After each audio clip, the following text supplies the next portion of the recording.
so I don't know what I'm doing. Girl, you really got me now. Got me so I can't sleep at night. Girl, you really got me now. You got me so I don't know where I'm going, yeah. Oh yeah, you really got me now. Got me so I can't sleep at night. You really got me. You really got me. Oh, you really got me. Oh, oh, oh.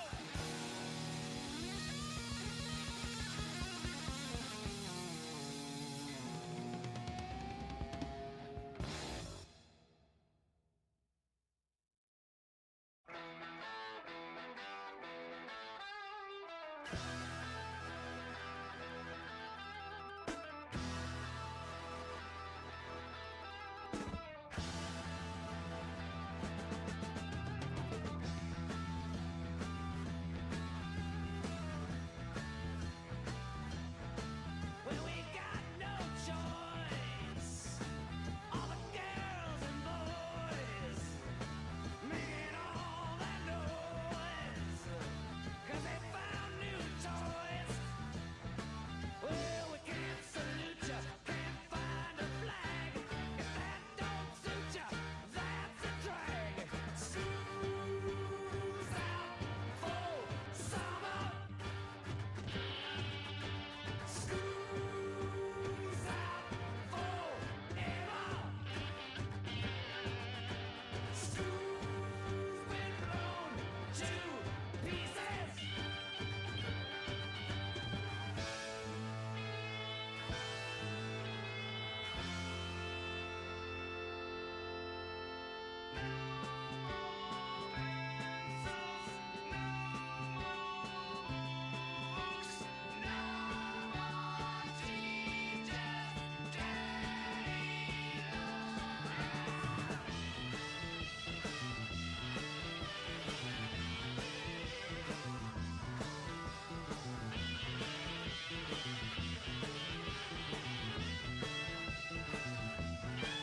Well, we got no class, and we got no principles, and we got no innocence.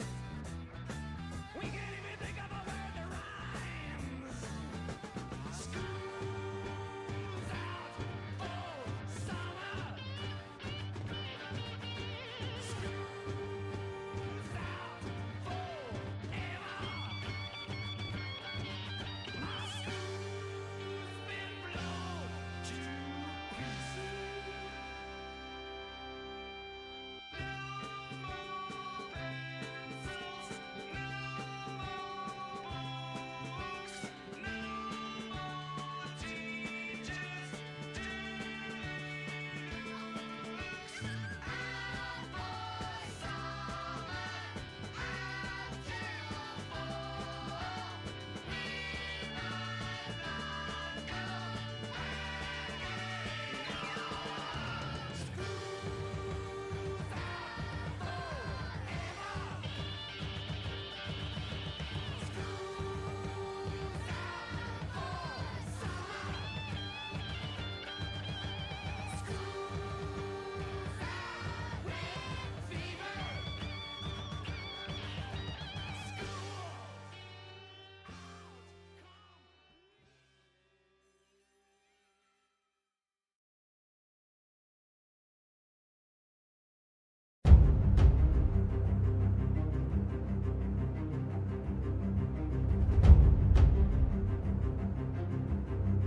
They're counting on you.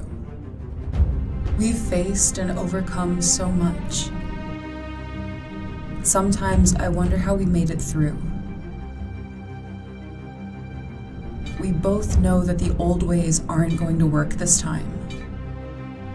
This journey has changed us, changed you. But it's not over yet.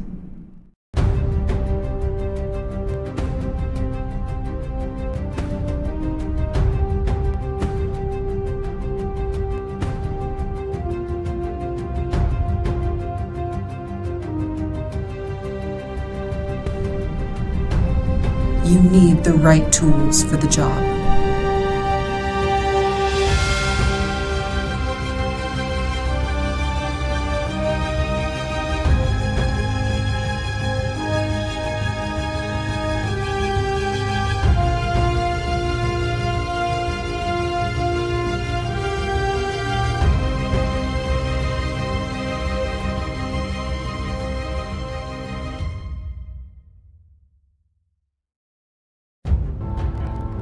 For 5,000 years, Black Wolf studied black arts, increasing his wisdom 10,000-fold. He built a small following of frog-like creatures, but needed more troops for his evil plans. He then formed an army whose generals were called up from the black shadows of hell. Souls who waited for untold eternities for a new leader. Black Wolf's tremendous power enslaved them all to carry out his will. Then stories of Black Wolf's armies attacking neighboring countries came back. Demons of hell armed with black magic. But they would get bored or sidetracked in the middle of battle and give up, running home. They could easily have won, but they lacked the motivation and inspiration. Black Wolf knew he needed more. He sent his huge armies out to excavate ancient ruins for links to the past. Tales reached Avatar that bits and pieces of pre-Holocaust technology were being dug up and marched back to Scorch One. With these ancient pieces, he built a new war machine. Still, his generals needed more to fight with. This drove Black Wolf mad with frustration. Then one day, that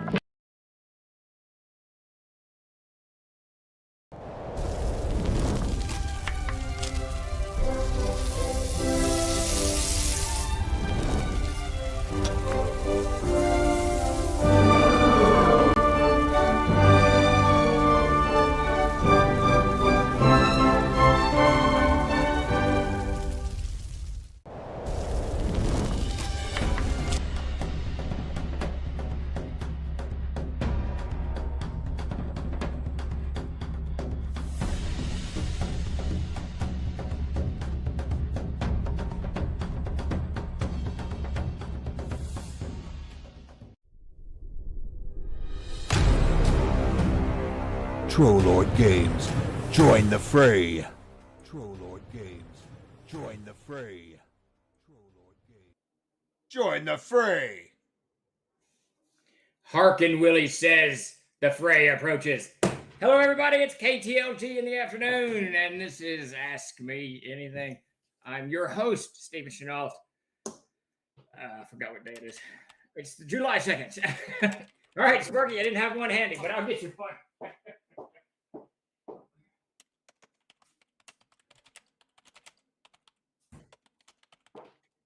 It's been so hot I could use one. I failed to water my yard for like 2 days, and my yard has regretted it immensely. Thank you, Sparky. This is for you. Every day is a Dr. Pepper day. That is very, very true.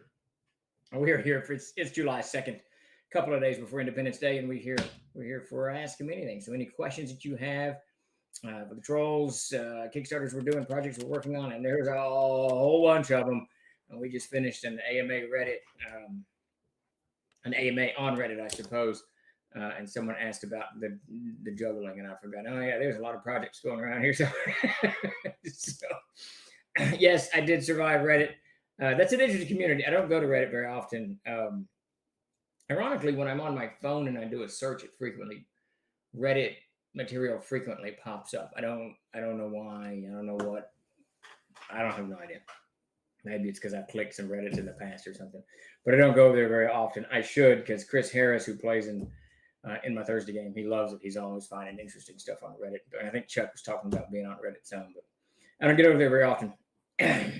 but it is there. It's pretty cool. I'm sure it could be like anything, a Wild West.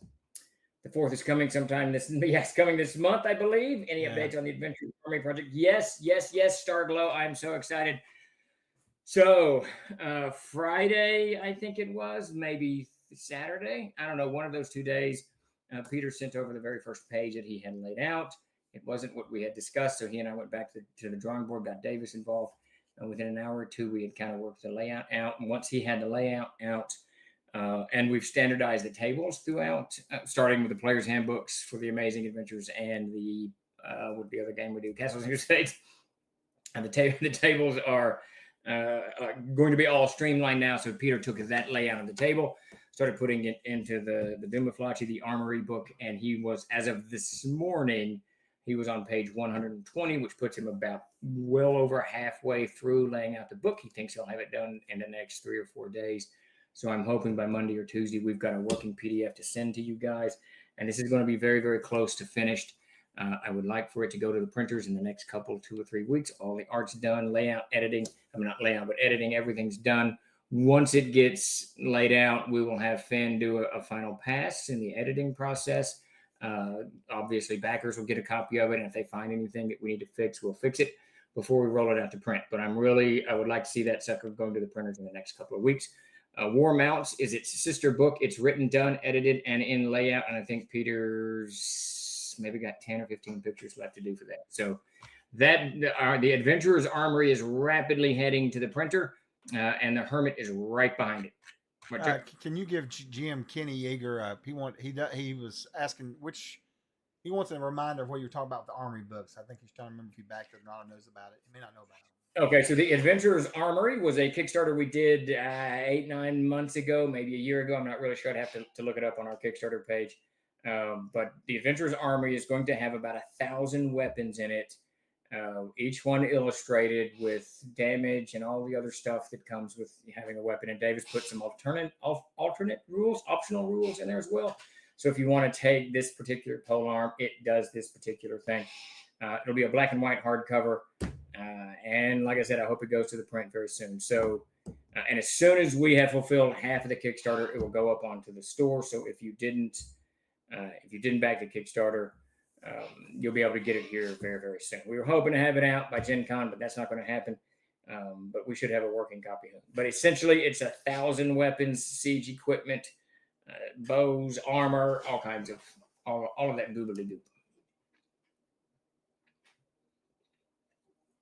And Brad, I saw that meme. What happens when a Star Wars stormtrooper shoots a Star Trek red shirt? Oh. It's the paradox.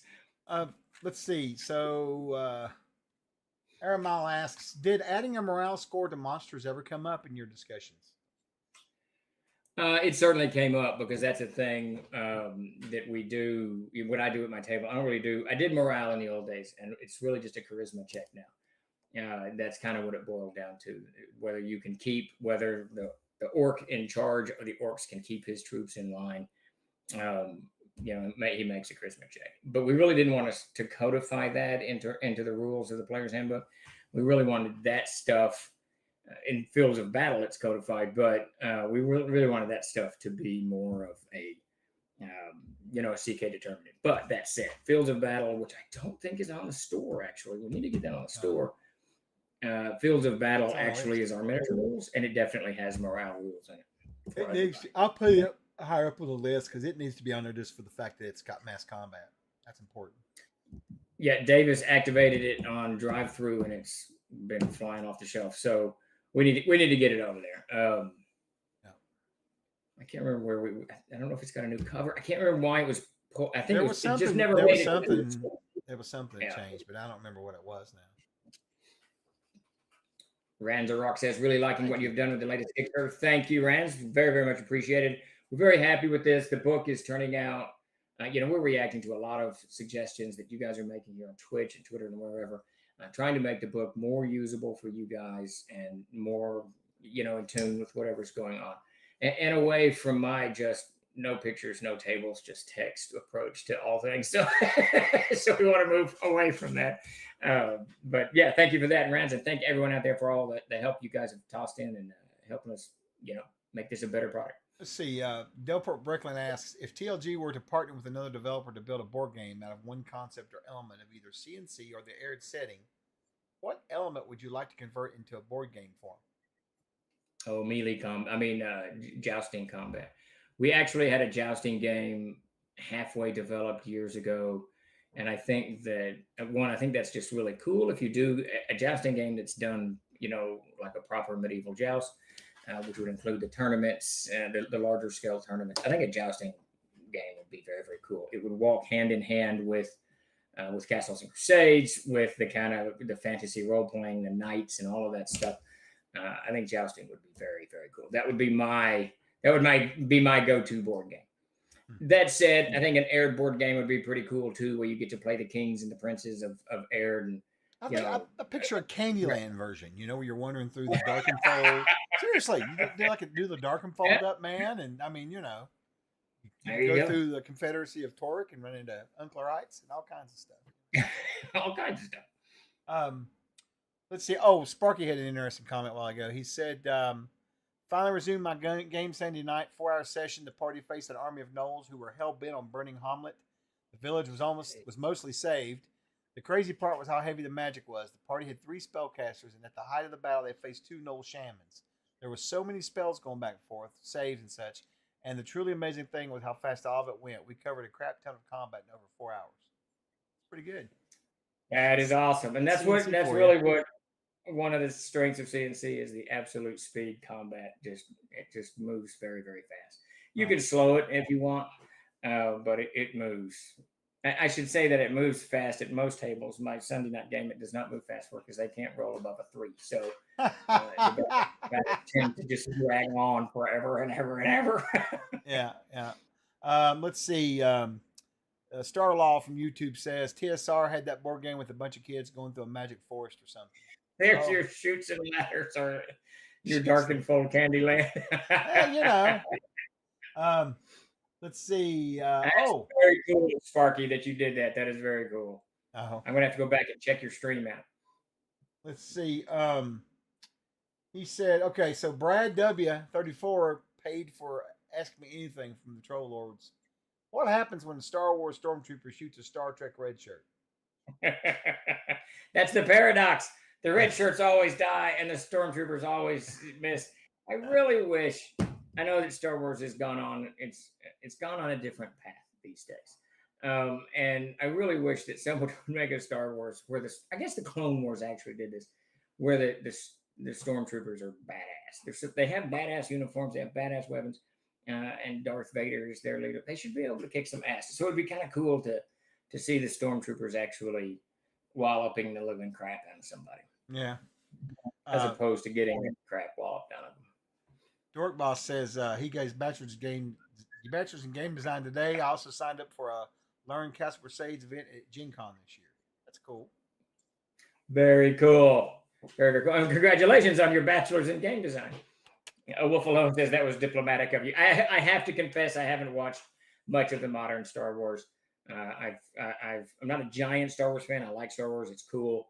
Enjoy watching it, but I watched like half season 1 of The Mandalorian. And I couldn't get past the cute little boop beep boop pop pop dude. I didn't like it, so I just didn't keep watching it. And there's 2 other series, right? There's one that's out now, The Acolyte. There's a lot more than that. There's like 6 now, I think. Is it really? Yes, I hadn't paid much attention.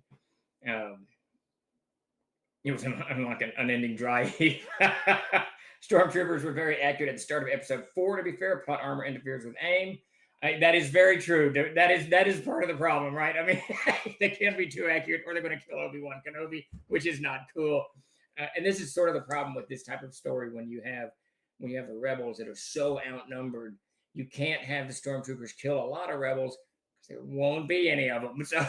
So you get into this kind of this zone of where you can't, you're kind of caught in making the stormtroopers look cool because then you kill all of your good guys. And it's a whole confabulation. I want to take a side step. I talked about this a little bit the other day. I'm on episode 6 of it, Station 11, I believe it's called. It's on Max, I want to say. It is one of the best TV shows I've ever seen. I mean, it is apocalyptic, and I love apocalypses. It is weird.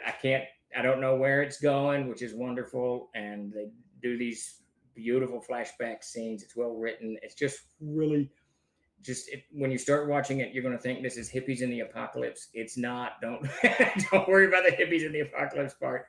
It is except I watch it late at night after everyone's gone to bed, and I can't wait to go see it. That's how, and that is rare for me on a TV show. Oh, Lord Steve broke me with the beep guy. I was out. I'm not a huge fan of cute in TV shows unless it's supposed to be cute. what is the show? Buck Rogers. Was it Buck Rogers that had the cute little robot that walked around, beep, bop, boop, beep, had a clock on him or something? Oh yeah, that was Twinkie. That's got a whole different meaning now, but yeah, I couldn't. Everyone knows what I'm talking about. I just couldn't. Buck Rogers is 108 years old. Twiggy. That's what it was. I just couldn't. I watched it. Buck Rogers was cool, and it's got Aaron Gray, right? Aaron Gray. Aaron Gray. That's exactly right. Just an absolute huge fan of Aaron Gray. Yeah, She's fantastic. Good show, but I just couldn't get past the cute. Battlestar Galactica did it too. Yeah, Battlestar Galactica did it to me too when they. I love that show. I don't know what season 4. They had some cute kid he's super smart, knows it all. I was out.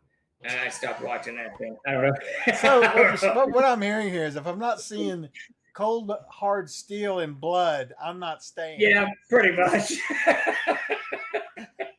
It's okay.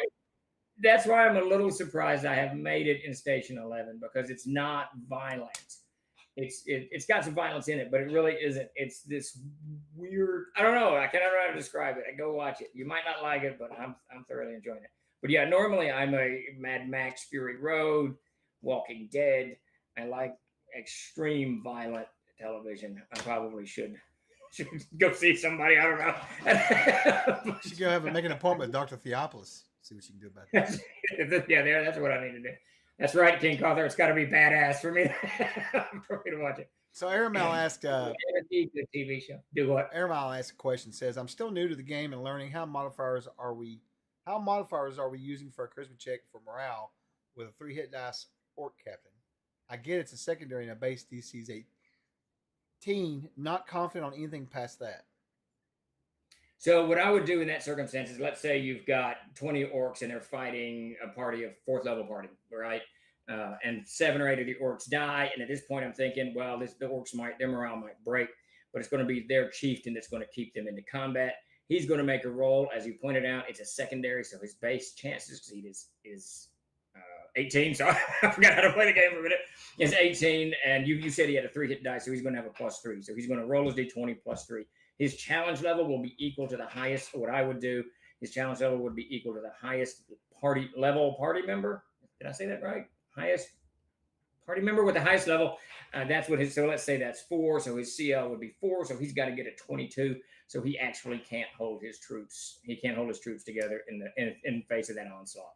And then they would break and run. He might stay, but they're going to break and run. That's kind of how I would do that. I said that very fast, so I hope that wasn't too quick. But the other way to do it, and this would be the way that Mac Golden or Davis would tell you to do it, is because the whole thing, particularly with Mac, Davis goes through spells of who he wants to roll dice, but particularly with Mac, he wanted the players to always roll the dice. So the other way to do that is whichever party member you choose or is the leader of the party, they have to make a charisma check to break the orcs. So if, say, 7 orcs have died, you've decided that these guys might break. There's a fighter there that's a 4th level fighter. He's going to make a charisma check if it's a prime, if it's secondary, whatever, and then the attribute bonus, or the CL, the CL would be equal to the chieftain, which would be 3. And that way, the player's actually making the charisma check and scattering the orcs before them. That would be the more proper way to do it. But either way works, however you want to do it. I hope that made sense. We got any more questions floating around? No, not really. I was about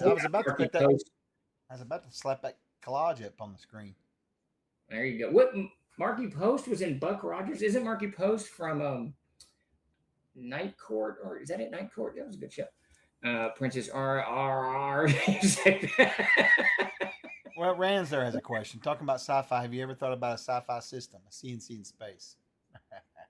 Yeah, we've got Star Siege. That was our second game that we came out with, actually, was Star Siege. And Jason has overhauled that for the new, well, he had overhauled it pre-OGL debacle, and now he is going, once we're done with Amazing Adventures in the next couple of weeks, he will revisit that and overhaul it for removing the OGL content, which won't be there's not a lot of OGL content in there. the nice thing is the further along in development we got on our own products, the less and less we relied on the SRD for content. So it's easier and easier to get stuff cleaned. Yeah. I usually have humanoid groups run away when they are at between a third or a quarter of original strength, unless they're particularly brave or cowardly. That's kind of how I do it. I frequently won't even roll their morale or anything; they just kind of break, and maybe one or two stay back because they're just badass. Unless they're winning if they're winning the fight, then they stay, right? Of course. Yeah, that's a little bit different. Yeah, well, see what I'll do. And this is all how you want to play it. But I'll frequently, like, if let's say a third of the orcs are slain, and in the next round they cut a character down. They were about to break, but now that they've cut a character down, their morale goes back up through the roof because they have a chance. So I kind of waffle it back and forth. I'll tell you what I'm real bad about is letting the dice rolls affect how I weave my part of the story. Like if a person's rolling a save or a check or trying to do something and they roll exceptionally well, I may let the results be exceptionally better. But if they fail miserably, then I might let the results be very miserable.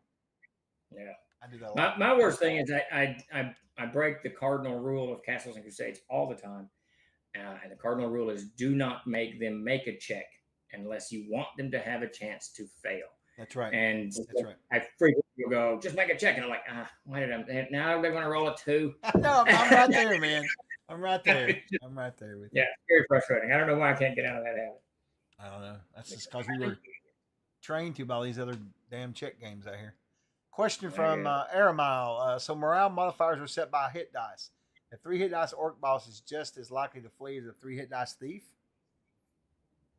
Yeah, your level / hit dice is always the modifier on the roll. And you can adjust that if you want. You can make, so you could say if you wanted to have an orc chieftain that is really ferocious, right? Like Grisnak it's not written this way, but an A0 Grisnak is a null, super badass null, blah, blah, blah. I guess that's the word for the day is badass. This guy's going to have, I would give this guy extra, probably a prime charisma. Yeah. As opposed to giving him bonuses. So you can adjust that as you want. But yeah, the hit dice / level should always be where your CL lands. Okay. Tomcat asked a question. So many new examples. Can you throw in one for grapple, overbear, pin? So those are actually the hardest rules. We've got 2 sets of rules for the grapple, and the only reason I haven't pulled the original rules out is because they're part of the game now. Because I think the original rules are a little bit complicated and went away from what Mac and Davis wanted. I can't remember who wrote those rules. It wasn't either one of them. I cannot remember who wrote. I know that I can't even remember who wrote the encumbrance. They changed. Was it 5th printing they changed? In the Adventurer's Backpack. No, they never changed it. I got you. In the Adventurer's Backpack, we went closer to what Davis and Mac went. Which is I've never even looked at those in here. Yeah, they're much, much easier to do. It's a straight up D20 roll, and just easier to do. Now I can't remember how it goes. It's not a touch attack. Chuck's looking at it now, but how does that go? Because the other one normally factors in size and all kinds of stuff, and it just slowed. Yeah, it slowed things. But that's not in the current printing of the PHB. You got the newer one in there because that size thing. Well, the size thing is actually in there. Actually, I take that back. So maybe I'm wrong. Yeah, I don't think I took it out. So yeah, I thought it was more complicated than that before, though. I swear I thought it was. Well, there's other stuff that goes into it as well. Let's see. Opposing attack is for a roll to hit. Add all appropriate modifiers to the roll, such as base to hit, strength, or others that might apply. If the roll equals or surpasses the opponent's AC, the hit is scored. So it just goes by the combat rules. So there's not really any attribute checks in that. Now, if you're doing grappling and you want, say the character wants, I want to pin this guy, then I would have them make probably, if they had dex as a prime, I'd have them make a dex check. If they had strength as a prime, I'd have them make a strength check. I would give the character the angle to doing that, to pinning whoever they're trying to pin down, because it's kind of a role playing esque thing. And in that case, they're going to grapple them. They succeed at their grapple check. I want to pin them. Make your strength check, and then the CL is going to be equal to the level of whoever they're trying to pin. And if you meet or exceed that, then you've got them pinned. And I would allow that in the same round that it's all unfolding. Yeah. Okay, I was wondering about that because I I don't know. I end up just doing whatever. You know what I mean? That's, of course, that's how the game kind of works, right? Well, I Um, think that what happens once you start running games after a little while, and this is CNC is specifically designed for this. You'll start tweaking it to fit your style of play. So that it fits. Your players are having more fun, and you're having more fun, and that at the end of the day is what you want to do. And you don't want to be too restricted by the way this works or that works or this works or that works. all right. Okay. Let's see. Next question this is from Gaming Sundance. Why did y'all decide to revamp the Mythos series? So the Mythos series is, ironically enough, is the second oldest series that we launched at Troller Games. It just never found a good footing for many, many, many years. I pitched this series to Rob Kuntz back in the year 2000, 2001 time around there. And Codex Germania was supposed to write the first one. He never really delivered the manuscript, and there it sat as we started doing other things and things spun out. And when we finally did release, I think Germania was the first one. Was it? No, Keltarum was the first one. Peter Bradley, good friend of Peter Bradley's, was Brian Young, and he's deep into Celtic mythology. So he wrote the Codex Keltarum for us, and it's a fantastic book. And over the next several years, we released, I think, 7 total of those books. Yeah. But they kind of veered from what I originally intended, and not terribly so. They're still great books. They have lots of good workable material in it. And it was on my mind that we need to revisit things. For instance, I felt that the Germania book needed a lot more emphasis in it. There was a whole bunch of stuff that's floating around there on Germanic mythos that we know from the Romans that didn't make it in the book. And then I didn't like, and I approved this, so this is my fault. This isn't Brian. Brian did a fantastic job. We combined the witchamajiggers, Rome and Greece. And I don't think they should have been their separate books. So while we're having all of these discussions, we hire Finley Clayton to start editing for us. And it turns out he is working on his he's working on his medieval studies master's degree in paganism and Norse mythology, with an emphasis on Germania. So he knows, he came to the table with all this information about the Scandinavian countries, Finland, the Baltic region, and Germania. And I thought, well, especially Finland, we don't have anything like this. So as we're going forward, I asked him, do you want to write a finished book? He says, yes, I want to write a finished book. And in the course of the conversations on the finished book, he's bringing up this Germanic stuff. First, he brings up the Baltic stuff, and then that kind of spills into the Germanic stuff. And I'm sitting there thinking, wait a minute, this is what I wanted. This is what I wanted in the Germanic book. So we're almost sold out of the printing. So I'm like, okay, let's just redo this, or let's add to it. And he was like, he would rather just do it himself as opposed to taking Brian's work and adjusting it, because that's Brian's work, right? Brian wrote that. That's his material. So Finn wanted to kind of rewrite it. So that kind of led into that. And then he pitched me on a finished book. That's the first one. That's almost finished. He's almost finished with the finished book. He's finishing it. So. And his name's Finn, right? His name's Finn. And his name is Finn. It's too much. It's too much. But then he pitched to me, and this is what kind of led to the whole kind of overhaul. And the Keltarum and the Egyptian one. The Keltarum will not be overhauled. Brian Young did such a fantastic job on that one, but Egyptian may or may not. But he pitched to me the idea that the Greek and Roman mythos are very similar. We all know that. One borrowed from the other. That's fine. But then he said, but the way to approach this is to write the Greek mythos as a more organic mythology that's built in and around people and small communities and temples and all of that stuff.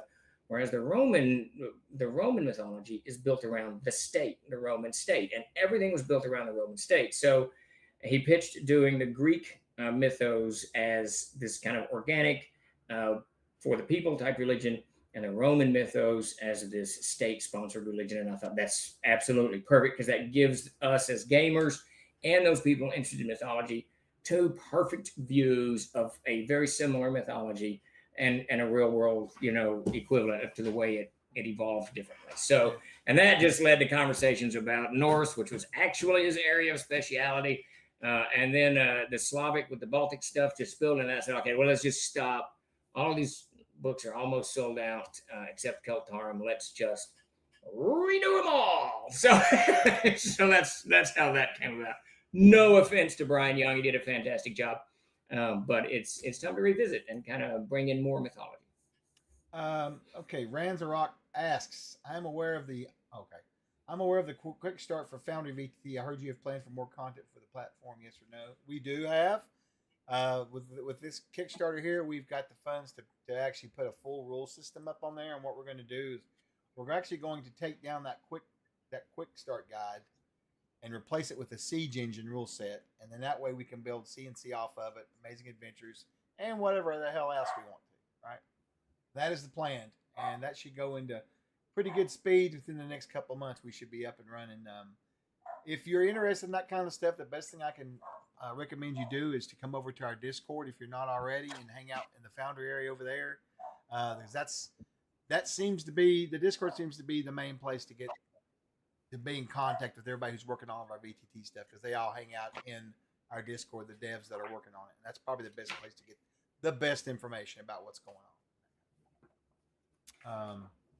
Let's see. Next one's from the Omega Gambit. Question: is multi-classing a thing in CNC? Yes, there are two sets of multi-classing rules in CNC. There's multi-classing and then class and a half. Class and a half is kind of my favorite of the two. I'm not a huge multi-classing fan because it slows down level progression so much. But the class and a half kind of allows you to play one dominant, I think it's called a primary class, and then one secondary class, which is kind of cool. And the multi-classing is your traditional, I'm two classes and I advance in this direction and that direction. Right. What's that? Go ahead. What's the next question? Oh, I thought you were looking something up. Let's see. E Diddy from YouTube says, "Hi, can you walk me through an example of determining surprise and initiative in CNC?" Okay, so there's really initiative is interesting. There's two methods of doing initiative. I really don't know which one we pitch in the player's handbook. I can't remember. There's the static initiative where everybody at the table rolls once, and then that's your initiative forever. So when you start your combat, you're going to say, everybody roll initiative. They roll, and whatever number they have, that's the number that they act in the round for the remainder of the combat. My preferred method of initiative is to do that every single round. So I'm going to say at the beginning of the round, I'm going to say roll initiative. Everyone's going to roll. If you roll really good this round and then really good or really bad the next round, you might go at the beginning of the one round and at the end of another round, or in the middle. When a tie is met, you can either re-roll or they act simultaneously. So if two people hit each other if they both roll a 3 on initiative and they both roll natural 20s and they both do, critical hit damage on their opponent. And so that's how the initiative is done. I strongly recommend that you do the non-static. And the reason that I recommend that is it makes the combat round much more lively. And when you do the static, players who roll really low, they know they're going to be stuck at the end of the round. And if the rounds go a little bit long, it can be a little bit onerous. But at least with the more active initiative, every round you have a chance of doing better than you did before. Plus, it's more dice, and players... not just players, CK we all love to roll dice. On surprise, real quick, surprise is a wisdom check, I believe. And whoever makes their wisdom check, when you have two parties surprise one another, I think it's the only conflicting roll in the game. Or if one's party is surprising the other one, they're going to make the surprise check. And if you fail it, if you lose the surprise, then the surprising unit, whatever it would be, gets a free attack that round. They get to attack that round where you're just standing there going, "Bye, I'm surprised," and then you get it. I hope that was sort of clear as mud, I suppose. Clear as mud. Clear as mud. Yeah. And something also to remember is that's the one thing about CNC, Cast Crusades, or any Siege Engine game. There is not really the term rules as written is extremely important because they're designed to be altered on purpose. Yeah, you do. You got to adjust your game to what someone on the Reddit AMA was explaining how they felt that 12-18 spread was too punishing for their characters with secondary attributes, and they cut it to 15 or something. Well, it's great. Siege Engine still stays intact. You've just changed your number spread a little bit. Yeah, and Decado, you're absolutely right. I run group initiative, but Steve runs individual. So it's whatever. Yeah. Because really what it boils down to at the end of the day is what's more comfortable for your table, for you running your game and for your players to be able to respond to move the game along. Everybody responds differently. My best advice to anybody is to go out and try to play and run some public games with different people that you don't know. That'll get you. That'll get you. That'll get you good ideas. Yeah. Yeah, for sure. It says a good surprise round can run an NPC party, as I've said. Oh yeah, absolutely. Surprise can turn it fast. Let's see. Somebody else out there asked, with the fighter's extra attack per round ability, if I'm dual wielding, can I swing 4 times? I swear to goodness, What? question. It's just someone, an innocent person in our community is asking a question.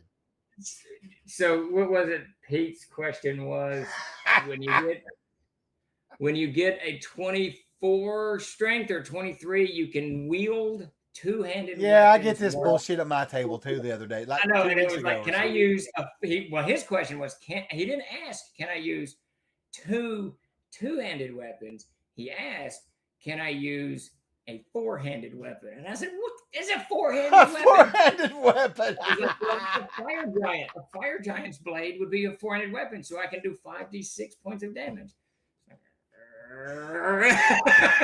That's like the guys who always take the range sewer from the list because it does the most damage, overall. Yeah, there you go. So I would say that if you're using 2 weapons, that would be your dual. Yeah, I would absolutely let you do dual swings with those. Normally, it's the same weapon twice. And the thing is, if you do dual weapon, you're going to lose your shield. So I wouldn't recommend that as a fighter. I would do a shield and swing the same weapon twice. But if I'm letting you do dual weapons, that's your 2 weapons. You're not going to get 4 swings. Nice try, though. Somebody in the community sent that in. I don't know who it was. That was Chuck, I suppose. But I will say this: if you use the dual weapon rules, then maybe you want to give them 4 swings because it's -6 and 2. It's something huge. like that? Yeah, it's huge. The minus is absolutely huge. How's it going, Heather? Hey, Heather. So yeah, I don't know. That's crazy. Yeah, Is that you, Chuck? No, that wasn't from me. That's from Wilson's account, but I can't swear if it's not. Oh, so they're in there. I heard them. Yeah, they're probably both laughing their asses off right now. I'm sure. Anyway, yeah, I don't blame them for trying. I would. That was a slick one. I had to make sure you got that. Push the envelope. That's the whole spirit of Castles and Crusades. That's right. Push the envelope. Push the envelope. Alan Rose says, I have a house rule for initiative when those fighting melee add their dex bonus and those casting add their or wisdom bonus. Interesting.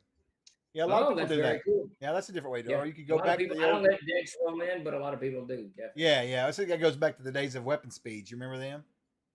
Yeah. All the weapons had a speed. You add that to your initiative. This is a 2. This is a 1. Hell, far. Yeah.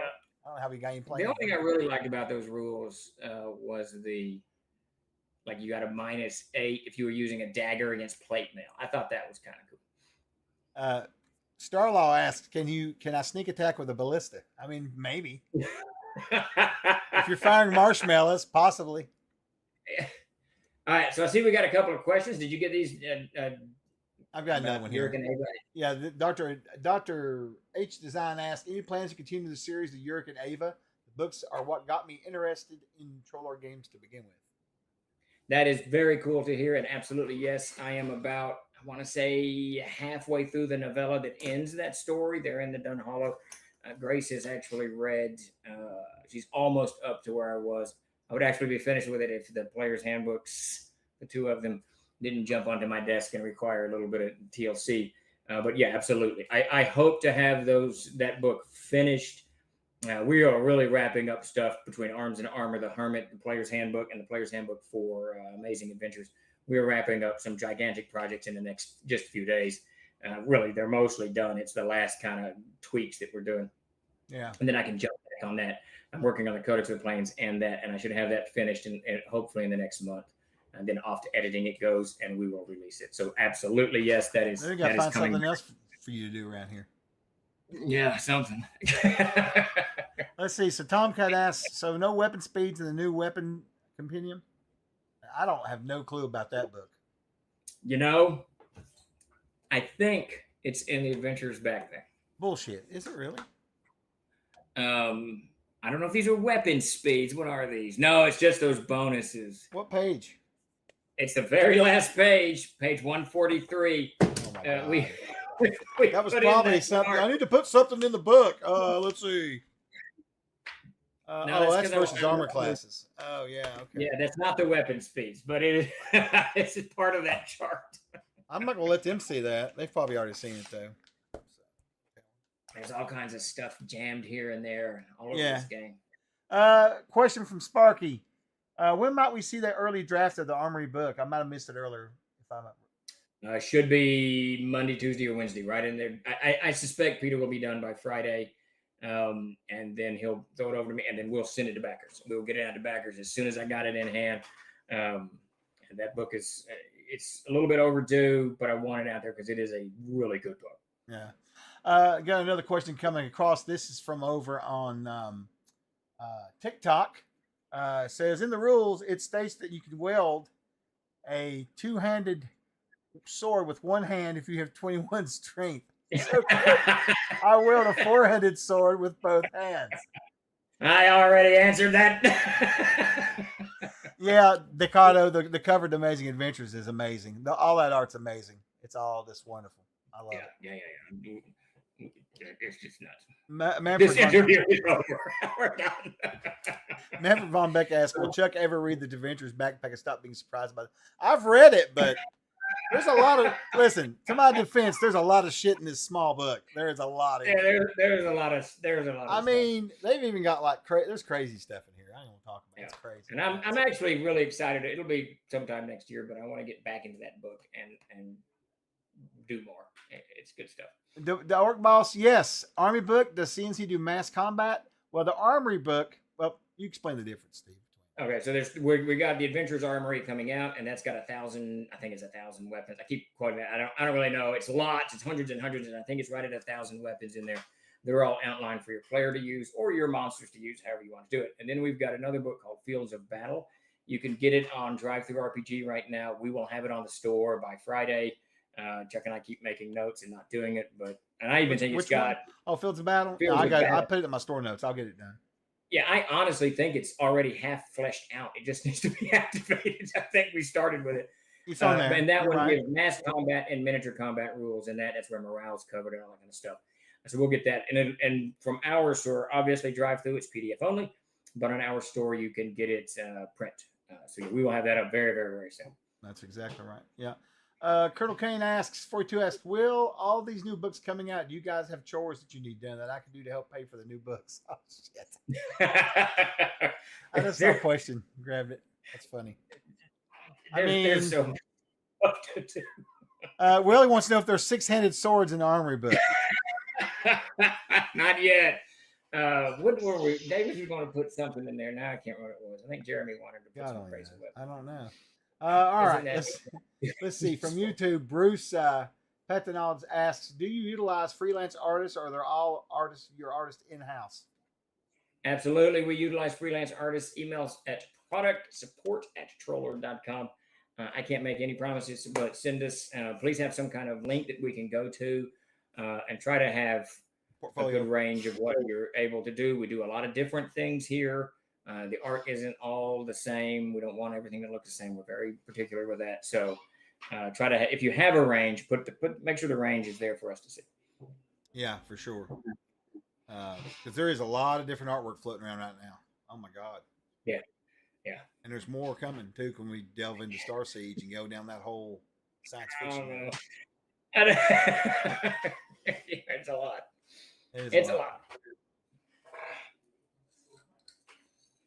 Oh, also, Heather, maybe remember that we are doing a giveaway. If you guys are listening from Twitter or YouTube or one of the other platforms, you'll have to come over to twitch.tv/trollergames. If you want to enter in on the giveaway, you're more than welcome to. We just can't do cross-platform stuff, unfortunately. Doesn't play nice. Armored Saint, we have not used any AI art. No. Lord, no. Yeah. Never happened. I'm going to drop that link for the giveaway in here too for you guys. Some of the AI art looks cool. I think that it's got, I don't know, it's got ambiance and it looks cool, but I don't know. It needs the human touch, I think. I agree. I'm kind of a huge fan of, and that type of art, whether it's writing or art, whether you're doing, you're having AI do this or whatever, it's just not going to match the weird creativity that's rolling around in the brain. It's just not. I mean, it's too orderly. And our brains are not orderly. They're a hodgepodge of mess. No, that's for sure. You're absolutely. Let's see. E Diddy asks from YouTube, how would you describe Arid in the current timeline to a new player? What's going wrong, and where what's going wrong, and where at a high level? And we're at a high So level. you're looking for, yeah, you're looking for kind of high level adventures. So the nice thing about Air, Unklar was driven from the plane 60 odd years previous to the time frame that's there that you enter into the world. And all of these, and Unklar was the horned god. He controlled the world for 1,000 years. So we're 60 years into a new era, into a new age. And all of these small kingdoms have sprung up all over the place. And people are beginning to, spread their wings with the death of the empire and that type of thing. But there's 1,000 years and more of history buried, old dungeons, castles, abandoned forts, all kinds of stuff because the empire is falling apart, right? So you've got absolutely tons of adventure all over the place throughout here. It's specifically designed that way, so when you dive into it, you can just go. Right. As for high level adventures, obviously the A series does that, but I would always look to the Darkenfold. To the Tarkiln is a huge place. The Tarkiln is north of the Darkenfold, several hundred miles, and it's a wilderness that's an unconquered wilderness of rivers, swamps, and tar pits. The Gotland Nay north of that is got trolls in it, and it's got stone giants and these giant mammoths. He who sits on the elephant's back dwells up in there, so you've got high level content there. If you're looking for more political intrigue, down in New Enosia, the Empress is conspiring with her court to make sure that her daughter becomes the next crowned head of state in New Aenosh, but there's there's 7 electors that they have to convince. So there's high level intrigue that you want to go in that direction. So there's a lot either way you want to go throughout here. In the Codex of Arid, and I should know this, but I don't. Is there a chart or something in there with like?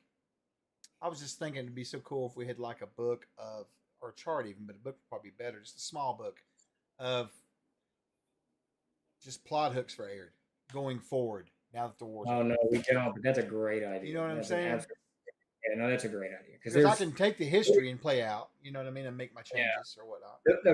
the book is absolutely loaded with plot hooks, and I did that intentionally when I wrote it. But you have to read the history of it to kind of. So each country in Arid has 2 pages devoted to it to discuss that country, and 2/3 of those 2 pages, or a third, whatever, a chunk of those 2 pages is given to the history. And in that history are tons of plot hooks. So if you want them to play in Augsburg, you read Augsburg's history, and you're going to find 2 or 3 plot hooks in there that you could begin low level or high level or however you want to do it. Adventures on. And that's a great idea, Chuck, to extract that stuff and make it more. Yeah, because like Manfred pointed out, it is plot hooks, but I'm looking for something going forward. Now, obviously, that's not been written, right? Because that's why we have now, present day. But it would be interesting to get some ideas but where you're it heading is with sort of. But I don't know. It is sort of written forward, and a good example is my Sunday game. So Pete read years ago. He was reading a part of the Codex, and in it it described the dragon god breathed upon Orandul, who had the cloak of red upon his back, and the cloak of red, of course, is the goddess Mordias, and the dragon's breath disintegrates the cloak and scatters it across the world. Now, the cloak is, because it's made of Mordias' blood, nothing can destroy it. She's one of the named Valor Akun. For those who don't know, that's the very god. So there's chunks of this cloak are all over the place. So that became our 4-year campaign, because at first level, he announced, I want to reassemble the Cloak of Red. And I was like, well, that's crazy.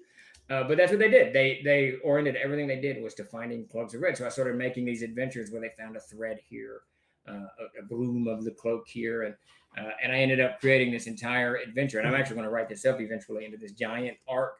So that's what, even though it's history, the plot hooks that you can find, there's like, I think it's Prince Owen is destroyed by Mammon, the devil, and he is skinned, and his skin is turned into Mammon's shield. I think that's how that goes out. But the shield is lost, and it's this ancient artifact of good and whatever. So there would be your plot to go, here's the history of it. Now go find it and retrieve the shield for the House of Pendergrass, or whatever you want to do. Yeah. So there's tons of that stuff in there. There's absolutely tons of it. Yeah, yeah, and I got to thinking just now while you were talking too. You know, we got the inventable timeline for Arid in the future coming too.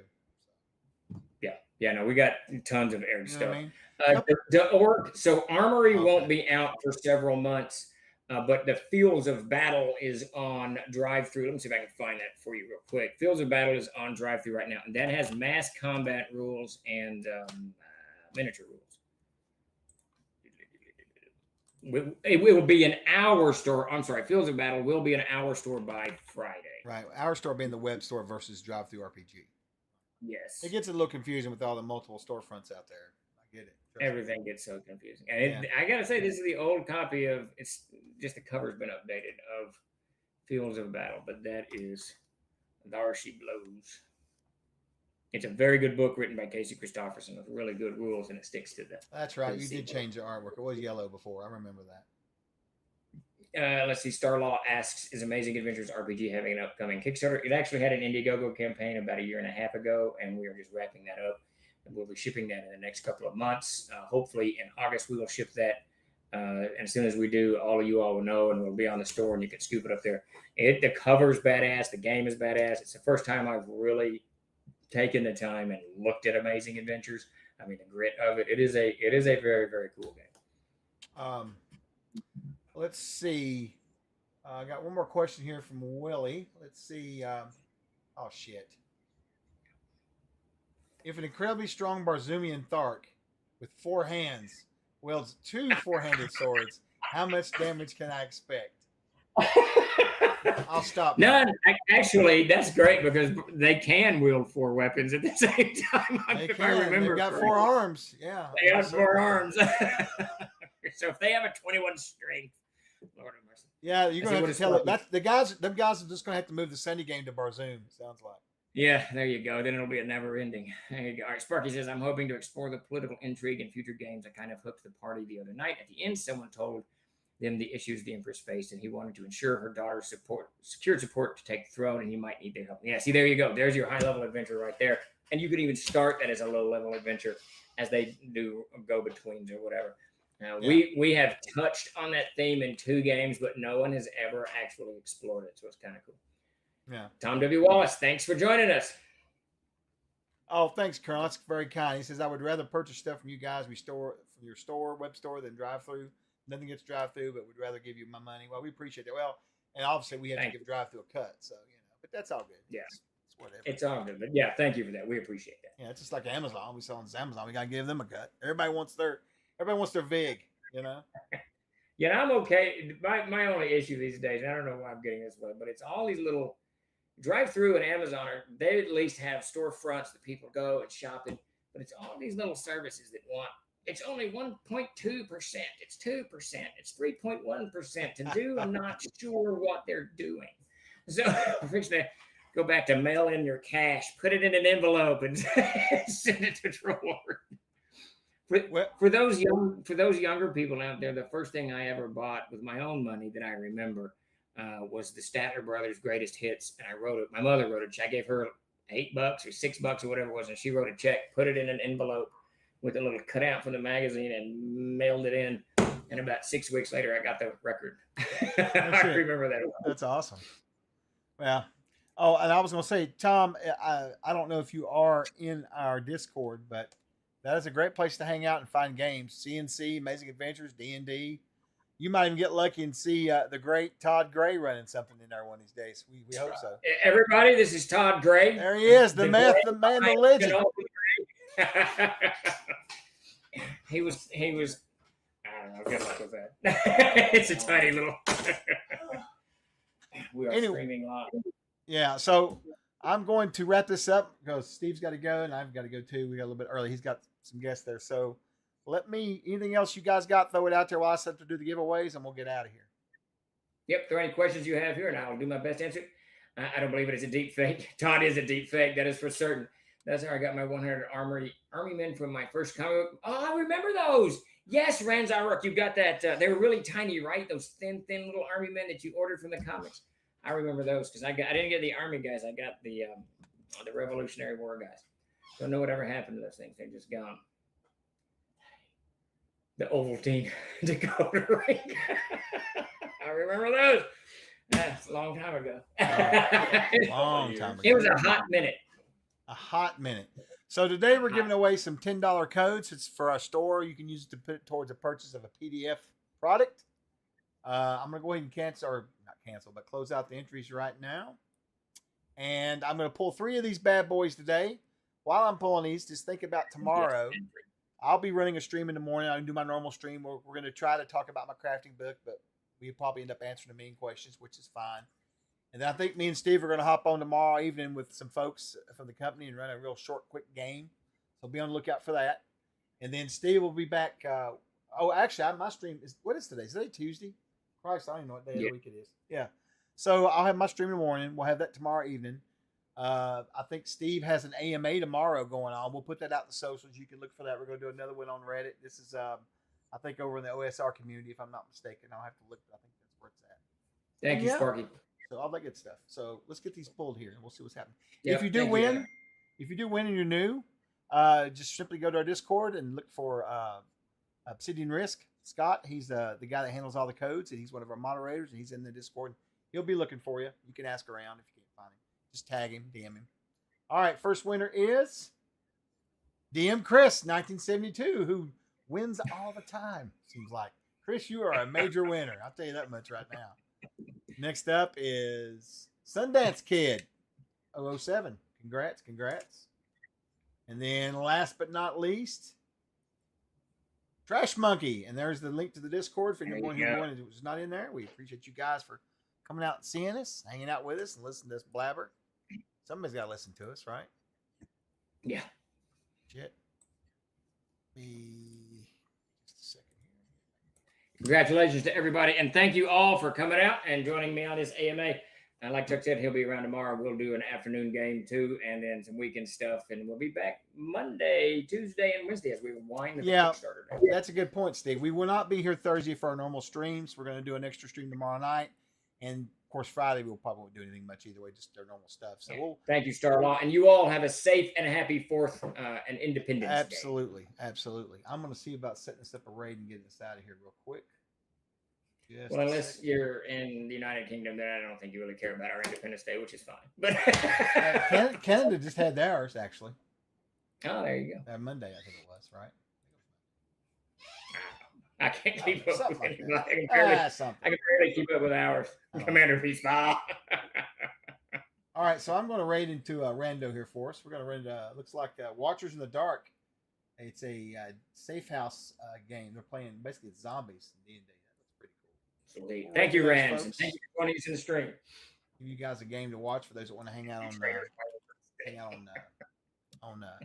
Twitch. Right. Happy getting rid of those colonials today. Do what? There you go. Oh, I'm just reading there. Thanks for the follow, Ebbs. I appreciate that. We really appreciate that. All right, we're going to get us on out of here. Thanks, everybody, for coming and hanging out with us. We really appreciate it. Hope you guys have a wonderful evening, and come back by and see us tomorrow. We'll be around.